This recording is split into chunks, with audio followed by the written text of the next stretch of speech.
What do you do when you meet someone who has a very different story than yours? How do you respond to someone whose life experience is so different from yours that it causes them to think and live and worship in ways that are completely foreign to your experiences? How do you talk to someone about your faith when their life experiences and the stories they believe in make it almost impossible for them to believe your story? Those are the questions we're going to look at today. Hi, I'm Ellis Orozco, and welcome to my channel, a place where we think out loud about the Bible and how its teachings have an impact on our daily lives. If that sounds interesting to you, please hit the subscribe button and check back regularly. Okay, so in order to address some of those questions, I want to go over the story of Shadrach, Meshach, and Abednego and the fiery furnace found in Daniel chapter 3. It's probably a very familiar story to you, but if you've not read it recently, push the pause button and go back and read Daniel chapter 3. It should only take you about 2 minutes to read it, but it's very important because I'm going to be talking about it as if you've already read it. So go ahead and do that now. Welcome back. Okay, I'm going to go through the story, making some important points for our discussion on thriving in a polytheistic culture. But as I go along, I want you to view the story this time maybe differently than you ever have before. I want you to view it through the framework of kind of what I'm calling bifocal lenses. There are two lenses through which I want us to look at the story today, a framework, if you will, for looking at the story. From a cultural anthropological perspective, these two lenses are, I believe, revealing of what is going on beneath the surface of the story. The first lens is the idea of competing narratives. Now, every culture is built on a story or a narrative, usually a whole set of stories that developed as the culture grew and expanded. Technically, these stories are called myths. Now, myth has come to mean for us fictional, but the original meaning of the word myth had nothing to do with fiction. A myth is any story that builds a worldview for a society or a culture. Therefore, the Greek mythologies, which we're familiar with, built the worldview for the Greek culture. So myth in its original definition is any story, true or false, that builds the worldview for a group of people. So that's the first lens, competing narratives or competing stories.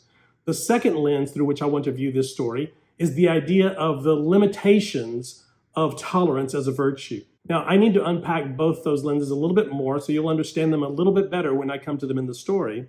And in particular, I want to make some contemporary applications. I want you to be able to really understand what I'm talking about or what I mean when I talk about these two lenses.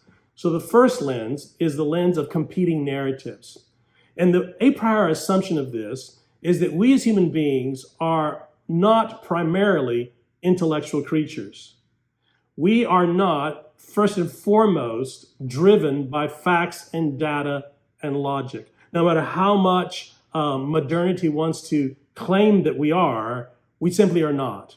The irony, in fact, is that the anthropological and historical data prove that we are first and foremost driven by our passions, our longings, our desires, what the Bible calls the heart and sometimes the stomach, not the mind. The Bible uses all three, heart, stomach, and mind, to mean something specific. But the Bible recognizes that human beings are driven more by their desires and their feelings, what the Bible calls the heart, and their passions and their natural instincts, what the Bible calls the stomach, much more than logic or intellect, the mind. This is why when God wanted to transform us by the power of his words, he didn't create a book of facts and data, not mostly. The Bible is mostly a book of stories. It's a narrative. The Bible tells a story. It weaves, in fact, a grand narrative, a set of stories. Pauline scholar Ben Witherington writes that there is a story humming under the surface of everything that Paul writes. And that story for Paul is his transformation on the Damascus Road. That's his defining narrative.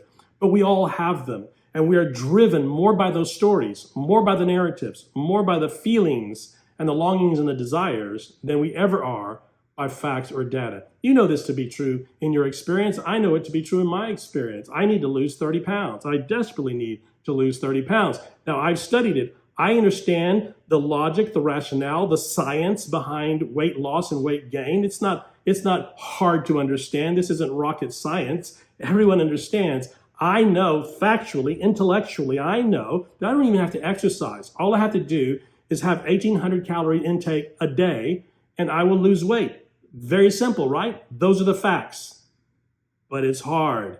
It's hard because behavior is not driven by facts and data and science and intellect. It's driven by our passions, our longings, right? The things that we really want. That's what drives our behavior.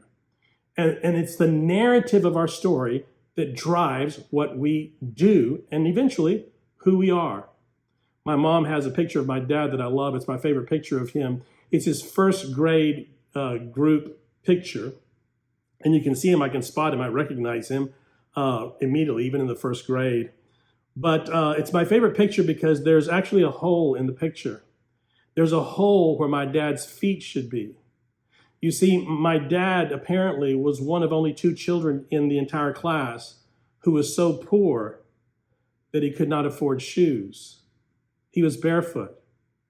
And somehow, even in the first grade, he felt there was something wrong about that, something shameful about that.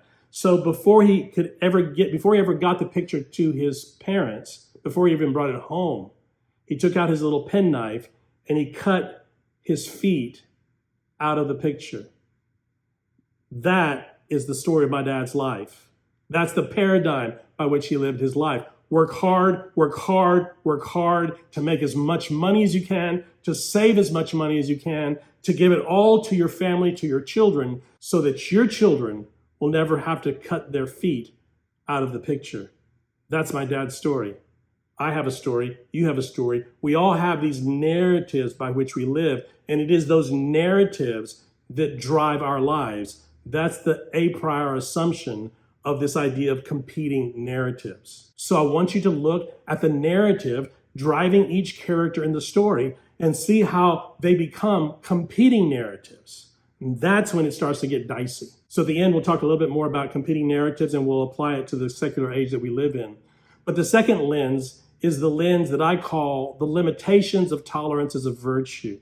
Now, what I mean by that is that tolerance is a good and important tool for nations and empires in order to consolidate their power and to thrive. It's an important tool, in fact, for working together for the common good in a diverse society. I don't want you to get the impression that I'm saying tolerance is bad. It's not a bad thing. It's a good thing. It's a very good thing. It's a vital thing for any nation or empire. Any society built on diversity needs the tool of tolerance. It serves us well for that. But, and this is a big but, it is disastrous when elevated to the status of virtue. Tolerance as a virtue is toxic, primarily because tolerance has some glaring limitations, and true healthy virtues have no limitations. If you want to get a good theological and historical discussion of tolerance and the role of tolerance in society, you need to read A.J. Conyers' book, The Long Truce. The subtitle of the book kind of gives it away. The subtitle is How Tolerance Made the World Safe for Power and Profit. You see, Conyers' contention is that although the vestiges of toleration were present to some degree as far back as the Babylonians and the Persians and the Greeks and the Roman Empire, toleration rose to its greatest prominence during the Middle Ages as the city-states were starting to form in Western Europe, and they began to coalesce into nations, states, nations, and then empires. Tolerance was a vital part of that. Now, that may be a very Eurocentric perspective on tolerance, but it makes a salient point, and that is that tolerance is not a virtue. It is a tool in the hands of the powerful to consolidate and maintain power. I know that this may be tough for some of you who have come to preach tolerance as this great American virtue. It's hard to discover that the thing you have built your world around is actually a fraud and a tool in the hands of the powerful. So if you don't want to read Conyers and hear the theological and historical proof of that, let me appeal to your ears, because I don't think your ears will lie to you. I'm going to make a virtue statement that says, I'm going to blank you. And in that blank, I'm going to put 2 virtues. First, tolerance as a virtue, and the second, love as a virtue. And I want you to hear the difference. So here's the virtue statement. I'm going to tolerate you. Like, are you kidding me? That's your virtue? I'm going to tolerate you? It sounds like I want to kill you, but I'm going to let you live. I want to decimate you. I want to erase you. I wish I didn't have to look at you, but I'm going to tolerate you. I'm going to be nice to you, right? That's not a virtue. It's good to do, to tolerate people, but it's not a virtue. Listen to the true virtue in that same statement. I'm going to love you. See, big difference. I'm going to tolerate you versus I'm going to love you. This is why Jesus preached love as the ultimate ethic, you understand. Toleration, as it turns out, is a puny and pale and pathetic substitute for the true virtue, which is love. Toleration only arose because we lost confidence in human beings to love each other. So we're going to see the breakdown of tolerance and the competing narratives in the story found in Daniel chapter 3. So let's get to the story. Now, by chapter 3 of Daniel, Shadrach, Meshach, and Abednego have risen to powerful positions within the Babylonian administration, within the Babylonian Empire. And now they got there through a combination of administrative talents, social equity, and divine intervention, primarily through Daniel's gifts of interpreting dreams, which gave the Hebrews a kind of a coattail, so to speak, entree privileges into the most powerful places in the kingdom, into the very throne room of the king and the Babylonian governing system. As their star rose, they were given the freedom to worship their own God, Yahweh. No one was stopping them from doing that. They are allowed to follow their own worship practices, and they are allowed to live by the tune of their own narratives until there is a competing narrative that disallows it. That's what happens with the golden image of Nebuchadnezzar. So let's talk a little bit about that golden image and what is really happening underneath the surface of this story. Now, what Nebuchadnezzar is doing was not uncommon in antiquity. He is setting up a divine emperor narrative that is vital for the propagation of his dynasty. Nebuchadnezzar is trying to set his kingdom up as a dynasty that will go on after he lives. And the cult of the divine emperor would trump all other narratives and was vital for the continuation of his rule and his dynasty. Now, the masters of the divine cult of the emperor were the Egyptians. They had been doing this for centuries before Nebuchadnezzar even came onto the scene. And interestingly, there is almost zero evidence of any bloodshed in Egypt from one dynasty of pharaohs to the other.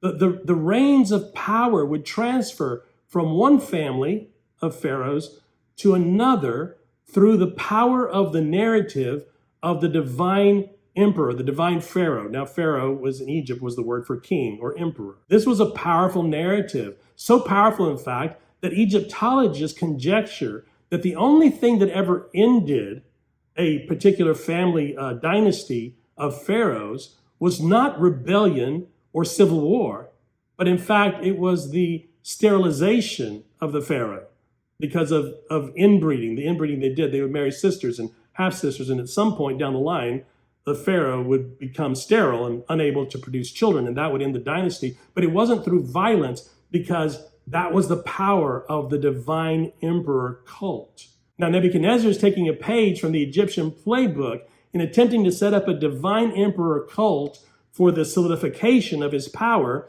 and the continuation of his dynastic legacy, you see.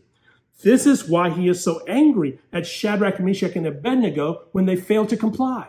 It is his very kingship that is on the line. It is his dynasty that is on the line. This is for his children and his grandchildren, so they will rule as well. And if his own top administrators don't buy in to the divine emperor cult, how can he expect the common people to do it? That's how the divine cult works. Everyone has to get on board or it won't work. So what Shadrach, Meshach, and Abednego encounter that almost crushes them is a competing narrative. It's hard when you meet a competing narrative. Now, Shadrach, Meshach, and Abednego have their own narratives that are humming in their brains based on Torah, based on the way they were raised, based on the narratives of the Bible, where Yahweh says, "You shall have no other gods before me. You shall not make for yourself an image in the form of anything in heaven, above or on the earth, beneath or in the waters below. You shall not bow down to them or worship them." And that's the narrative that is playing in their brains. And the Torah was filled then with cautionary tales, stories about what happens to those who fail to follow the first of the 10 commandments. The Old Testament narratives are dripping with the blood of those who became idolaters, those who turned their backs on God. These are the narratives that make Shadrach, Meshach, and Abednego who they were, and they could not submit to competing narratives. To do so would be to betray their core convictions and would require them to sell their souls to another narrative, to a competing narrative. It would be tantamount to emotional, psychological, and spiritual suicide. They literally couldn't do it and remain intact. That's what's happening here. Just look at the complaint from the Chaldeans against these Hebrew leaders. In Daniel chapter 3, verse 12, they come to the king and they say this, "But there are some Jews whom you have set over the affairs of the province of Babylon, Shadrach, Meshach, and Abednego, who pay no attention to you, your majesty. They neither serve your gods nor worship the image of gold you have set up." Now, there are a couple of half-truths in that statement that set up the one truth statement they make. I want you to see how the culture will take hold of the narrative, and in fact has its own set of false narratives. The culture in a secular age, for instance, claims to be objective, but it's not. It has its own set of narratives. So let me go through the three statements they make here against the Hebrew leaders, Shadrach, Meshach, and Abednego, and I want you to see the half-truth and the truth. Here's what they say. Half-truth number one. They say, "They pay no attention to you, your majesty." False statement. That's false. They did pay attention to him. They would never have risen to the position of power they held if they were not paying attention to the king. They weren't agreeing with him on this one thing, but that doesn't mean they weren't paying attention to him. Half-truth number one. Half-truth number two. They say, "They do not serve your gods." False. They were serving Babylon. They were working to make Babylon even greater, and in doing that, they were de facto serving the gods of Babylon well. They weren't worshiping them, but they were serving the greater good of Babylon, which was also the greater good of the gods of Babylon. So that's a half-truth as well. But then finally, the third statement they make is the one true statement. They say, "They do not worship the image of gold you have set up." That's true. Absolutely true. But what are they really saying? I want you to look under the surface of these statements. What they're really saying is this. They're saying these guys, Shadrach, Meshach, and Abednego, these guys are in critical positions of power and they are not like us. They're different from us. They don't worship our gods and they don't worship your golden image. They refuse to become like us. So how can you keep them in their positions of power? Makes sense. It's a good question. It's a fair question. They're saying, why would you do that? Why would you put them in these positions of power when they don't think and act and live the same way we do? They tell Nebuchadnezzar, this is our narrative, and the stakes couldn't be higher. The power of the throne is at stake. Your legacy is at stake. Babylon as we know it is at stake. You see how they elevate the stakes to attack the narrative of the Hebrew leaders. So what is really going on here?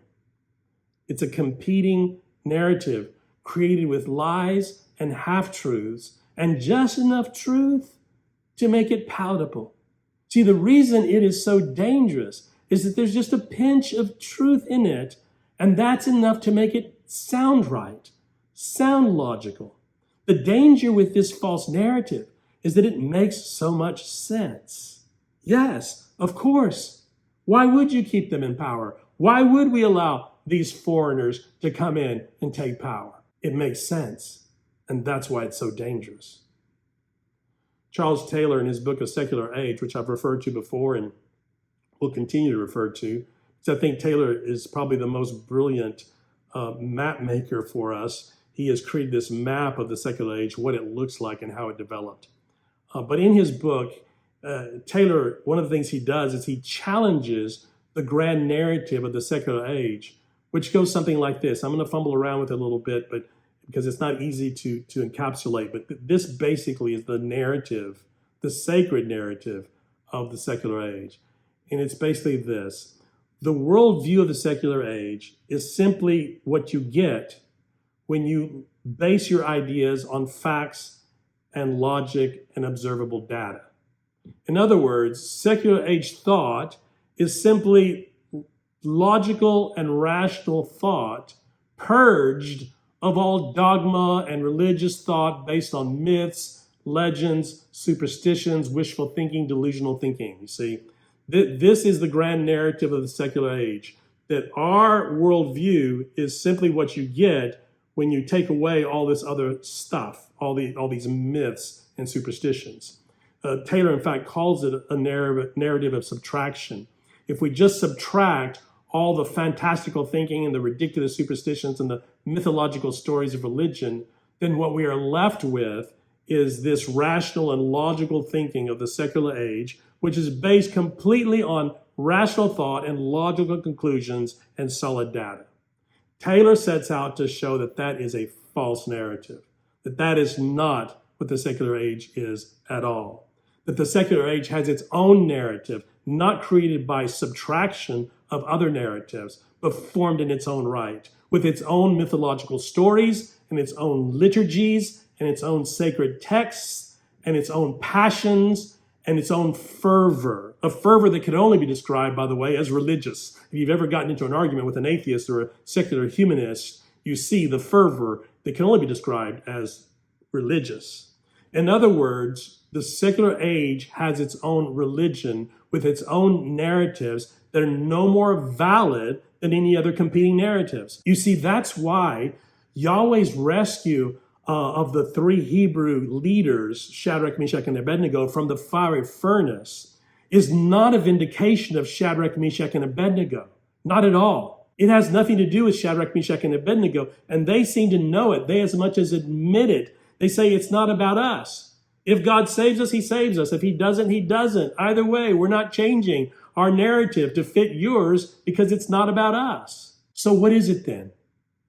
It's about the vindication of the biblical narrative of Yahweh against the competing narratives of the polytheistic culture. Listen to how the three Hebrew leaders, Shadrach, Meshach, and Abednego, respond to Nebuchadnezzar. Nebuchadnezzar, you'll remember, gives them one last chance to bow to the golden image. And then he warns them that if they don't bow to the golden image, that he's going to throw them into the fiery furnace that has already been lit up and is 7 times hotter than usual so that no one could possibly survive it. And then Nebuchadnezzar says in chapter 3, verse 15, he says this, "Then what God will be able to rescue you from my hand?" Nebuchadnezzar is saying to them, you live in Babylon now, and in Babylon I am God, and there are no other gods in Babylon who can trump me, which means I am the only one who can save you. You see, this is Nebuchadnezzar's narrative. This is the narrative of the polytheistic culture. He was attempting a justification of bowing to the golden image. He was clarifying the Babylonian narrative. This is the Babylonian narrative, and you must now live according to the Babylonian narrative because you're in Babylon. Now listen, in contrast to the narrative that's playing in the heads of Shadrach, Meshach, and Abednego, we see the narrative in their answer. Chapter 3, verses 16, 17, and 18. Let me read there. Shadrach, Meshach, and Abednego replied to him, "King Nebuchadnezzar, we do not need to defend ourselves before you in this matter. If we are thrown into the blazing furnace, the God we serve is able to deliver us from it, and he will deliver us from your majesty's hand. But even if he does not, we want you to know, your majesty, that we will not serve your gods or worship the image of gold you have set up." Now, there is some controversy in verse 17. The best manuscripts make it a conditional statement, and most translations have worked hard to get rid of that conditional statement by applying it to the fiery furnace instead of to God. Where they say, if we are thrown into the fiery furnace, then our God is able and will save us. That's a translation, by the way, that doesn't really take into account the obvious conditional statement in verse 18, but even if he doesn't, right? The conditional statement in verse 17 makes much more sense grammatically when applied to God, not the fiery furnace. So what they're saying is, if our God is able to save us from the fiery furnace, then he will save us. But even if he doesn't save us, right, we will never bow down to you. Now you may be saying, well, this is Shadrach, Meshach, and Abednego doubting God's abilities. That's why translators have tried to change it. I don't think it's doing that at all. I don't think it has to be doing that. This statement, in fact, this conditional statement makes perfect sense if you take into consideration that Shadrach, Meshach, and Abednego had already been through one fiery furnace, the fiery furnace of the sacking of Jerusalem. They had been through it. They saw it themselves. Do I need to remind you what happened there, what Nebuchadnezzar did to Jerusalem? Let me just read a portion of that. 2 Chronicles chapter 36 describes the whole scene. Let me just read a portion of it, verses 17 through 20. And this is what it says. He, God, brought up against them the king of the Babylonians, who killed their young men with the sword in the sanctuary. He killed the young men in the temple itself, and did not spare young men or young women, the elderly or the infirm. Nebuchadnezzar is slaughtering everyone. God gave them all into the hands of Nebuchadnezzar. It's mass homicide. Verse 18.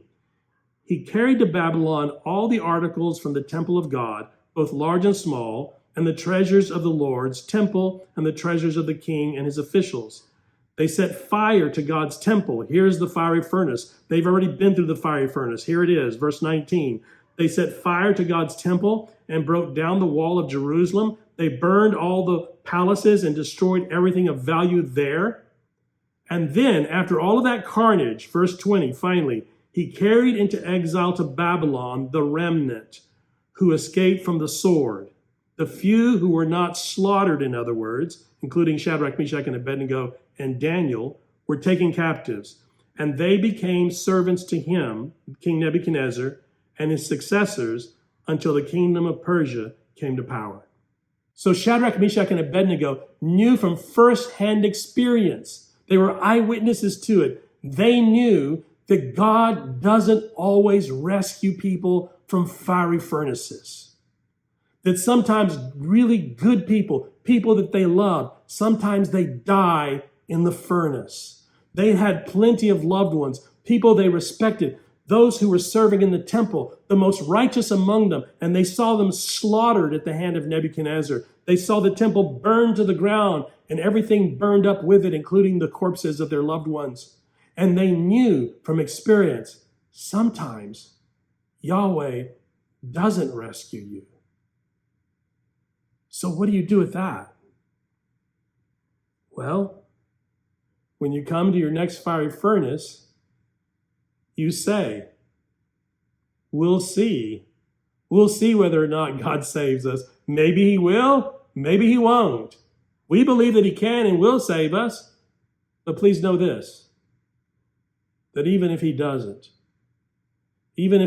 rescue us from this fiery furnace the way he did the last one, it won't change our mind about our decision. We will never serve your false narrative. We will never bow down to your false God. So look at the three key things they said in their statement. Number one, we don't need to defend ourselves. God will show in the end his power. We don't need to defend ourselves. We'll let God fight our battles for us. Number two, if God is able, then he will deliver us. We have no doubt about that. And number three, even if he doesn't deliver us in the short term, we will never bow down to you.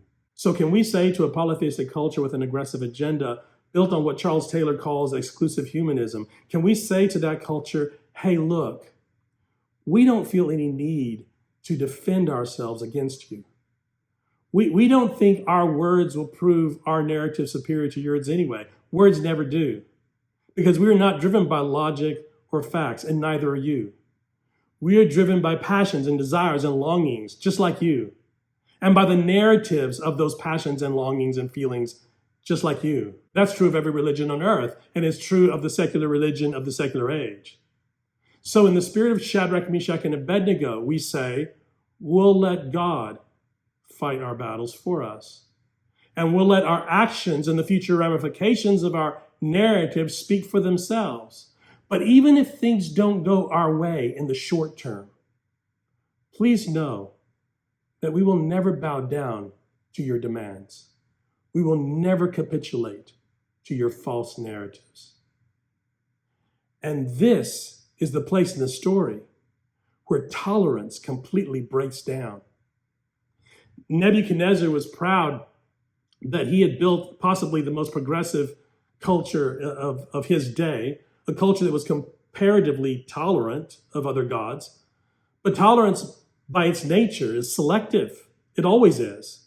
Because the culture that preaches tolerance cannot tolerate those that it perceives to be intolerant. This is where toleration breaks down. A culture society that elevates tolerance to the stature of supreme virtue will always devolve into a fascist state that practiced selective tolerance. See, the most progressive culture of its day, Babylon, a culture that prided itself on welcoming all people from all over the earth. Just look at the list in chapter 3, verse 4.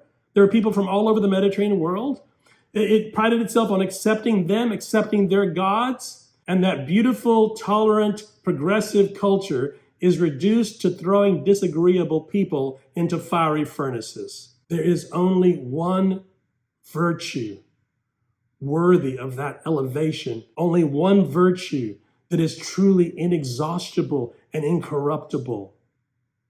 And that virtue is love. It's love. And that's what Jesus came to teach us. That's what Jesus came to show us. Love. So there it is. I hope this study of Daniel chapter 3 has been helpful to you. I hope you've been able to take a few things away that maybe you can use as you navigate this polytheistic culture with an aggressive agenda, as you stay true to those governing narratives that you believe are vital for your life and your faith that make you who you are. I hope you can identify those, and I hope it's helpful to you. If you enjoy this study, please be sure and hit the like button. It really helps get this video in front of more people. Also, don't forget to subscribe to my channel if you haven't subscribed yet, and check back regularly. Next week, we're going to get into the story of Daniel and the lion's den, and we're going to learn a lot more about how to navigate this polytheistic culture with an aggressive agenda. I hope that you can join us next week, and until then, God bless you.